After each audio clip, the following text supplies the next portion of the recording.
امثال اور اس کا 17واں باب جو 28 آیات پر مشتمل ہے۔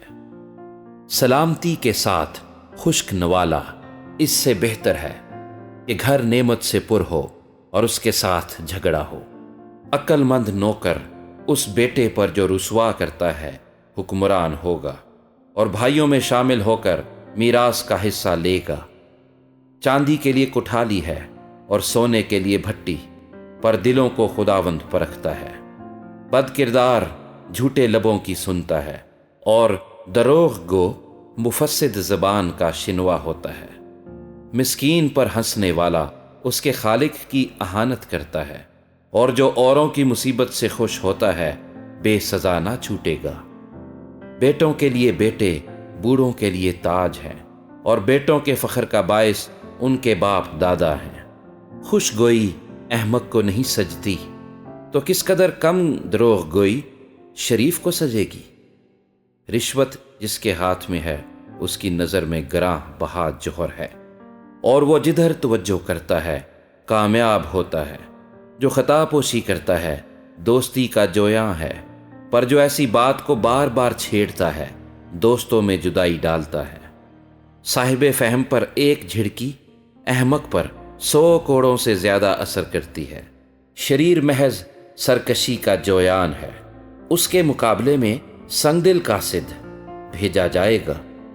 جس ریچھنی کے بچے پکڑے گئے ہوں آدمی کا اس سے دوچار ہونا اس سے بہتر ہے کہ احمق کی حماقت میں اس کے سامنے آئے۔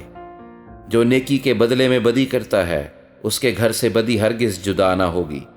جھگڑے کا شروع پانی کے پھوٹ نکلنے کی مانند ہے، اس لیے لڑائی سے پہلے جھگڑے کو چھوڑ دو۔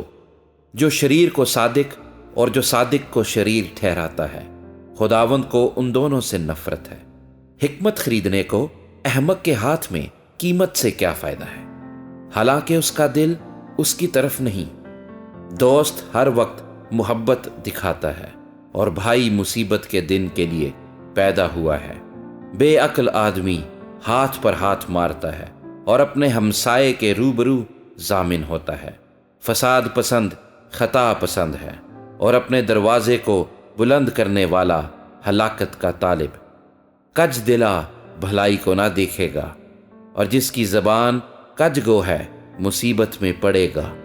بے وقوف کے والد کے لیے غم ہے، کیونکہ احمق کے باپ کو خوشی نہیں۔ شادمان دل شفا بخشتا ہے، لیکن افسردہ دلی ہڈیوں کو خشک کر دیتی ہے۔ شریر بغل میں رشوت رکھ لیتا ہے تاکہ عدالت کی راہیں بگاڑے۔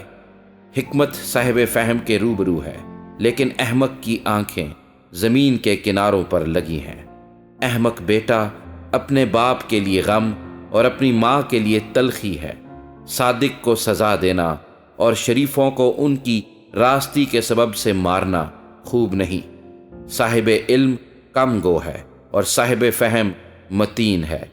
احمق بھی جب تک خاموش ہے عقل مند گنا جاتا ہے، جو اپنے لب بند رکھتا ہے ہوشیار ہے۔